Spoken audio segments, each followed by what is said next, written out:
In the scorching lands of ancient Syria, where stone fortresses cast long shadows and dust danced between weathered streets, a powerful commander named Naaman stood at the pinnacle of military achievement, yet harbored a devastating secret that threatened to unravel everything he had built. His warrior's body, once a symbol of strength and invincibility, was now marked by the cruel and unforgiving signs of leprosy, a disease that whispered destruction into every corner of his existence. The white patches spreading across his skin were more than a physical ailment. They were a silent predator consuming his identity, reputation, and future. Each morning, as he gazed into polished bronze mirrors, Naaman witnessed the gradual erosion of his most prized possessions: his honor, his status, his very sense of self. Military victories that once echoed through Damascus now seemed distant, hollow, overshadowed by the growing terror of inevitable social exile. Naaman's world was a delicate ecosystem of power and perception. As the commander of the Syrian king's armies, he had vanquished countless enemies, navigated complex political landscapes, and commanded respect with a single glance. But leprosy was an enemy unlike any he had encountered, an adversary that couldn't be defeated through strategy, strength, or sheer willpower. It was an invisible battle raging beneath his skin, threatening to strip away everything he had meticulously constructed. The disease did more than mark his flesh. It invaded his psychological landscape, planting seeds of profound anxiety and deep shame. Every interaction became a potential moment of exposure, every glance a potential judgment. He understood the brutal social dynamics of his time. Leprosy meant more than physical suffering. It represented complete social death, a permanent separation from community, family, and all meaningful human connection. Naaman had exhausted every conventional remedy. Renowned physicians, exotic treatments, expensive salves. Nothing could halt the relentless progression of his condition. His wealth and position, typically powerful shields against vulnerability, now felt utterly inadequate. The more resources he applied, the more powerless he became, watching helplessly as his body betrayed him. Desperation began to replace his traditional military composure. Whispers of a Hebrew prophet who performed miraculous healings reached his ears, a potential last hope in a landscape of diminishing possibilities. But seeking help would require something far more challenging than physical endurance. It would demand radical humility, a complete surrender of his carefully constructed identity. In this moment of profound vulnerability, Naaman stood at a critical crossroads.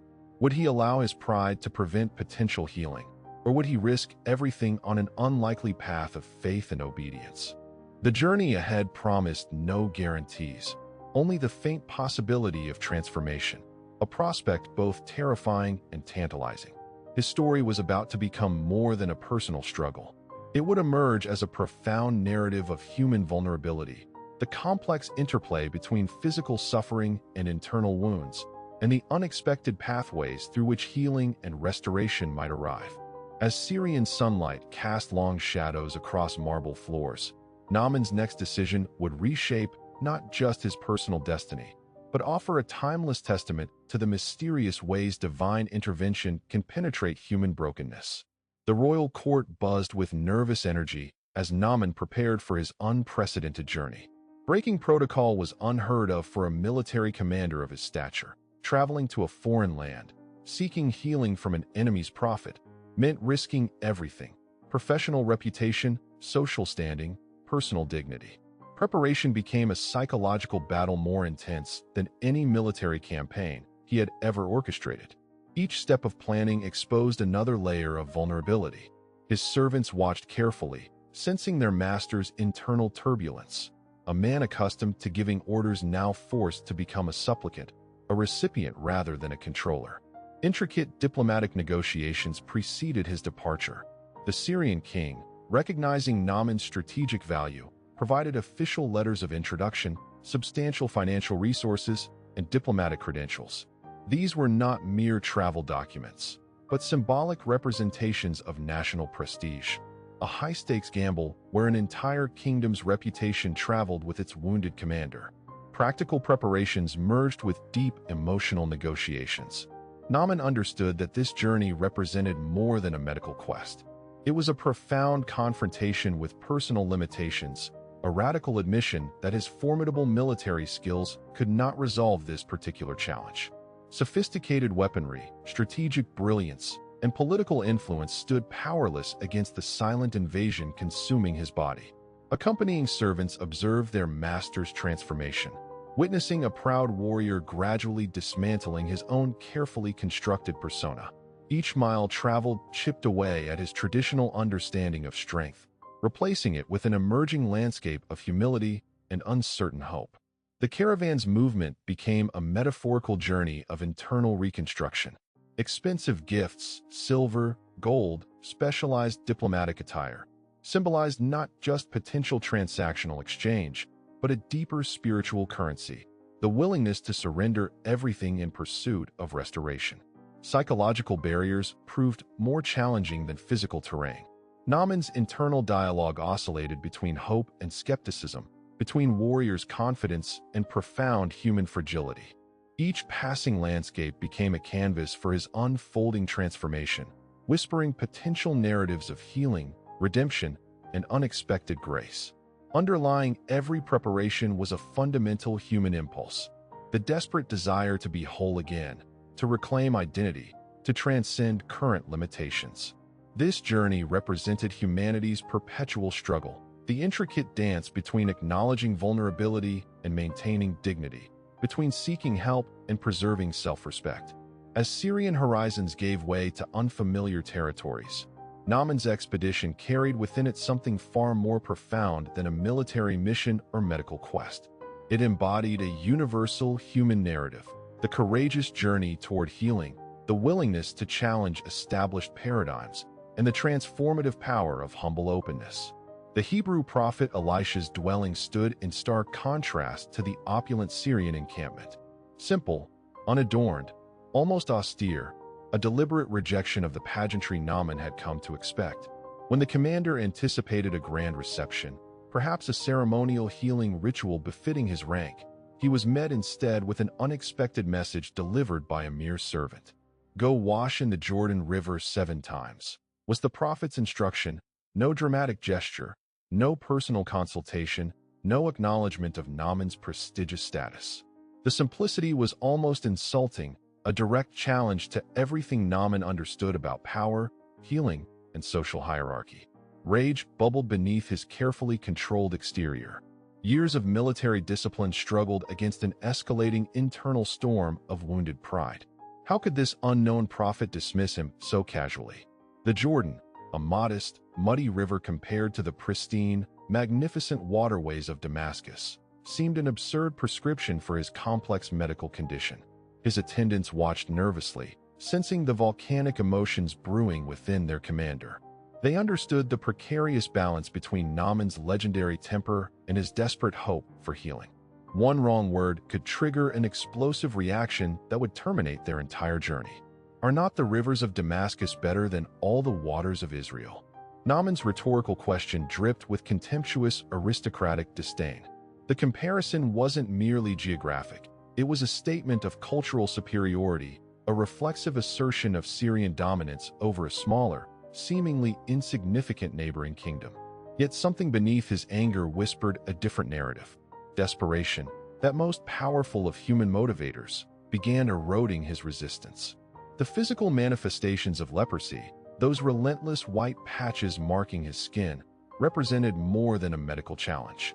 They were a constant reminder of mortality, of human limitation. His servants, showing remarkable wisdom, approached with calculated gentleness. "My father," they said, a term of profound respect, "if the prophet had asked you to do something difficult, would you not have done it? How much more, then, when he says simply, 'Wash and be cleansed'?" Their words struck a profound psychological chord. Complex problems didn't always demand complex solutions.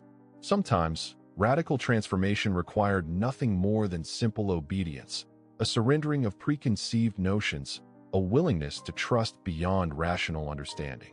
Naaman's internal struggle became a microcosm of a deeper human experience, the challenge of surrendering control, of accepting healing through unexpected channels.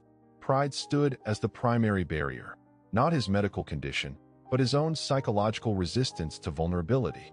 With each step toward the Jordan, something within him was already beginning to transform. The physical journey merged seamlessly with an internal pilgrimage, challenging everything he believed about strength, healing, and personal agency. The muddy waters of the Jordan River swirled with prophetic potential, challenging every refined sensibility Naaman possessed. Each tentative step into the river represented more than a physical descent. It was a systematic dismantling of everything he believed about healing, status, and personal dignity. The riverbanks watched silently, witnesses to a transformation transcending mere physical restoration. Vulnerability demanded something far more profound than medical compliance. It required a complete deconstruction of self-perception, a radical surrender of carefully constructed defensive mechanisms. Naaman's muscular frame, trained in military precision, now trembled with an unfamiliar sensation, genuine uncertainty. Every immersion challenged his understanding of strength, revealing that true courage often manifests not in conquering external enemies, but in confronting internal limitations. Societal expectations typically demanded grand gestures, elaborate rituals, complex interventions. Yet here, radical transformation emerged through breathtaking simplicity. 7 immersions, a number laden with divine symbolism, represented a complete cycle of restoration. Each submersion stripped away another layer of resistance, washing away not just physical symptoms, but deep-rooted psychological barriers. Surrounding servants watched with a mixture of anticipation and skepticism. Their commander, a man accustomed to issuing commands, now followed instructions with childlike obedience. The dynamic had fundamentally shifted. Power was no longer about controlling outcomes, but about surrendering to a higher understanding, trusting a process beyond immediate comprehension. Metaphorically, the Jordan became more than a geographical landmark. It transformed into a threshold between limitation and possibility, between external appearance and internal wholeness. Each immersion represented a symbolic death, releasing old identities, dying to previous definitions of self-worth, emerging into unexpected potential. Naaman's journey illustrates a universal human experience. Breakthrough often arrives through counterintuitive pathways. When conventional strategies fail, transformation demands radical reimagining.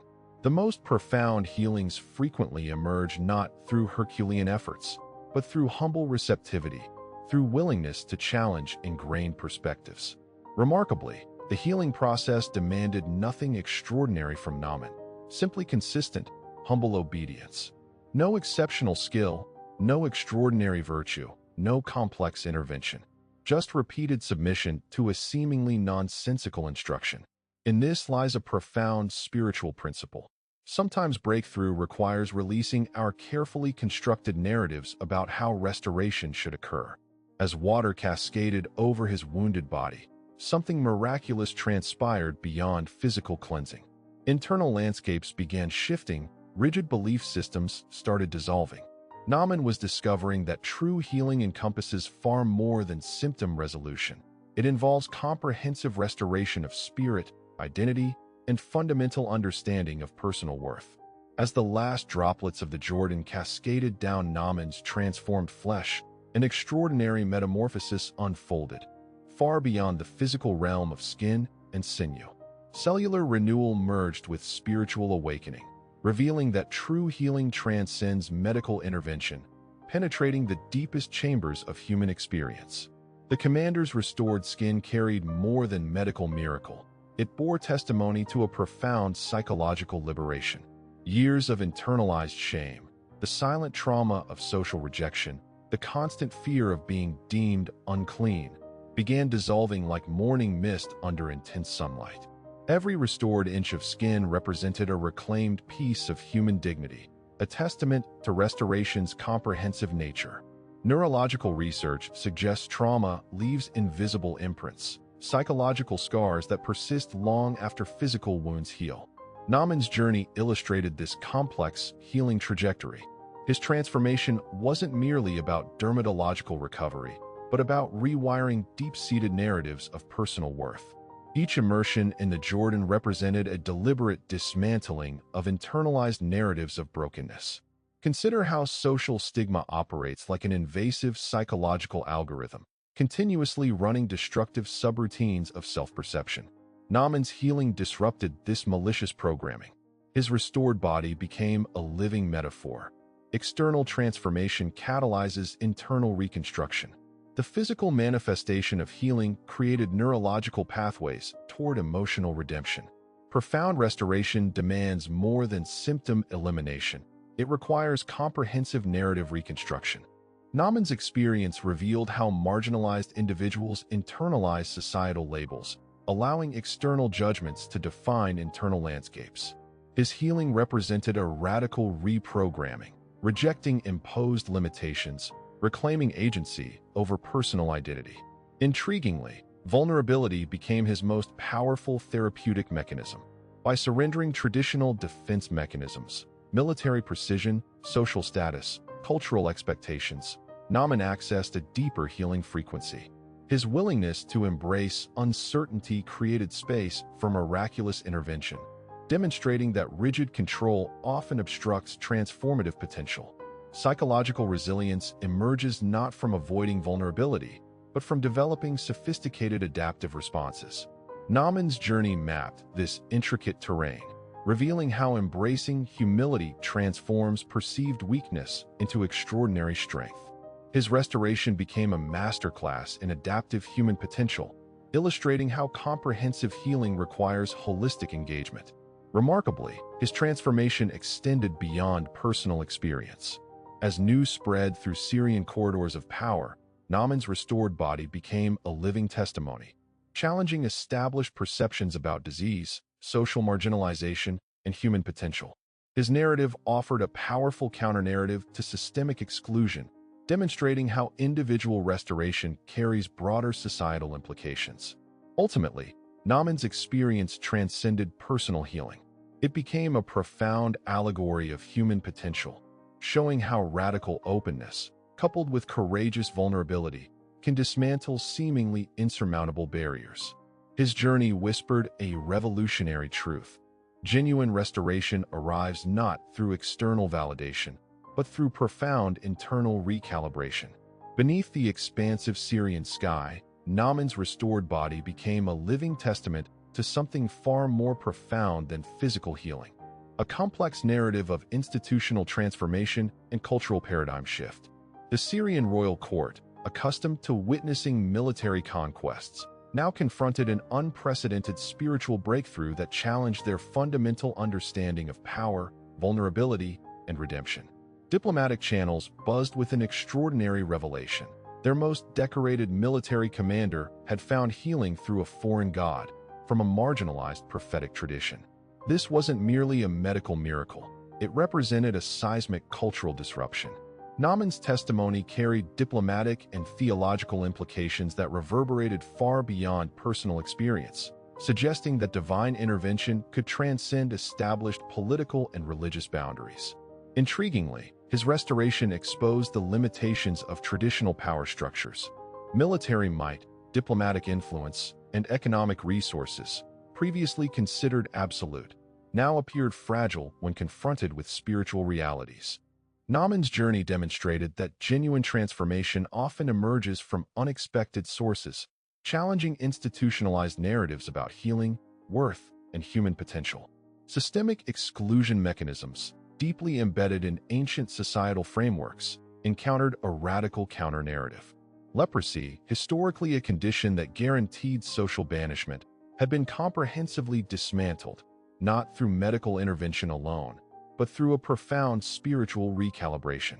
This revelation suggested that marginalization was fundamentally a constructed social mechanism, vulnerable to comprehensive reimagining. Professional networks observed Naaman's transformation with a mixture of fascination and discomfort. His restored status represented more than individual healing. It was a provocative challenge to established social hierarchies. By embracing vulnerability and transcending traditional limitations, he exposed the artificial nature of societal boundaries that seemingly restricted human potential. Moreover, his experience illuminated the complex interplay between individual agency and systemic transformation. Personal breakthrough, when authentically embodied, carries revolutionary potential. Naaman wasn't just healing himself. He was challenging entire societal constructs about worthiness, belonging, and restoration. Psychological research suggests that transformative experiences often emerge at intersection points, where personal narrative meets broader cultural context. Naaman's journey exemplified this principle, demonstrating how individual spiritual encounters can generate expansive ripple effects, challenging deeply ingrained collective assumptions about human limitation and possibility. Critically, his restoration wasn't about spectacular external manifestations, but about fundamental internal recalibration. The Syrian context, with its rigid social stratifications, encountered a profound alternative narrative, one suggesting that genuine power emerges not from external validation, but from internal alignment with transcendent principles of healing and wholeness. Reflecting on this journey, we find ourselves standing at a profound intersection where personal narrative and universal human experience converge. The landscape of transformation isn't merely a geographical terrain, but an intricate psychological wilderness where vulnerability becomes the most sophisticated navigational instrument. Each step Naaman took, from prideful resistance to humble surrender, represents an archetypal passage that resonates beyond individual circumstance, touching the core of human resilience and spiritual metamorphosis. The threads of his story weave through complex psychological and spiritual fabrics, revealing how breakthrough often emerges from the most unexpected interstices of human experience. Like tectonic plates shifting imperceptibly beneath seemingly stable ground, true transformation operates in realms beyond immediate perception, where internal landscapes reshape themselves through quiet, profound recalibrations of consciousness and belief. Consider how moments of radical openness generate exponential potential, far surpassing linear expectations. Naaman's journey illustrates this principle with exquisite precision. A single act of humble obedience triggered a cascade of restoration that transcended physical healing, penetrating the deepest strata of personal and collective identity. His experience becomes a living metaphor, a testament to how comprehensive healing requires us to dismantle our most carefully constructed psychological fortresses. The human spirit, when confronted with seemingly insurmountable challenges, possesses an extraordinary capacity for adaptive transformation. We are not merely passive recipients of circumstance, but active architects of our own restoration. Each vulnerability embraced, each rigid narrative challenged, represents a form of sophisticated internal engineering, redesigning our fundamental understanding of limitation and possibility. Profound healing rarely announces itself with dramatic fanfare. Instead, it often arrives through subtle, almost imperceptible shifts, a whisper rather than a thunderclad proclamation. The most revolutionary breakthroughs frequently emerge not through Herculean efforts, but through a delicate willingness to surrender our most entrenched perspectives, to trust processes that defy immediate comprehension. As we approach the culmination of this narrative arc, something extraordinary begins to crystallize, a recognition that individual stories are never truly isolated. They are intricate threads in a vast, interconnected tapestry of human experience, each personal journey carrying potential resonances that extend far beyond individual boundaries. Naaman's transformation becomes more than a personal milestone. It emerges as a provocative invitation, challenging us to reimagine the very boundaries of human potential. The horizon beckons, promising revelations that will synthesize these complex explorations into a coherent, inspiring narrative of hope, resilience, and unexpected grace. What emerges is not merely a story about one man's healing, but a profound meditation on the mysterious ways transformation takes root, flourishes, and ultimately redefines our understanding of wholeness. In the vast landscape of human experience, Naaman's journey transcends a mere historical account, emerging as a profound metaphor for the universal human struggle with vulnerability, healing, and transformation. His story whispers a radical truth. Our deepest wounds are rarely physical, but spiritual, invisible scars that bind us more effectively than any external constraint. The most powerful healing rarely announces itself through spectacular displays of divine intervention. Instead, It arrives through the quietest of submissions, a humble willingness to release our carefully constructed narratives of self-protection. Naaman's restoration was never just about cleansed skin, but about a fundamental reimagining of personal worth, a dismantling of internalized shame that had become more debilitating than any physical ailment. Consider how societal frameworks condition us to measure worth through external achievements, physical perfection, or social status. Naaman's journey shatters these limiting constructs, revealing that genuine restoration emerges from a willingness to be fundamentally vulnerable. His transformation becomes an invitation, a provocative challenge to our most deeply ingrained beliefs about strength, healing, and human potential. What if breakthrough isn't about conquering our challenges, but about developing the courage to be fundamentally transformed by them? Naaman's experience suggests that our most significant battles are internal, fought in the quiet landscapes of our perception, where fear and hope engage in their most intimate negotiations. His story reminds us that healing is rarely a destination, but a continuous journey of surrendering our most protective illusions. The mud of the Jordan River becomes more than a geographical landmark. It transforms into a powerful metaphor for the spaces where transformation takes root. Here, at the intersection of human limitation and divine possibility, something extraordinary happens. We discover that our most profound healing often arrives through the most unexpected channels, demanding nothing more and nothing less than radical openness. As we reflect on Naaman's journey, we're invited to examine our own invisible wounds, those silent struggles that persist beneath carefully curated external appearances. His story whispers a revolutionary promise. Restoration is always possible, often arriving through paths we least expect, demanding only our willingness to surrender our most rigid perspectives. In a world that constantly demands performance and perfection, Naaman's narrative offers a different kind of power, the transformative strength found in vulnerability, the healing discovered through humble receptivity. It's an ongoing invitation to release our protective armor, to trust in processes beyond immediate understanding, and to believe that our most significant breakthroughs often emerge from our most profound moments of surrender.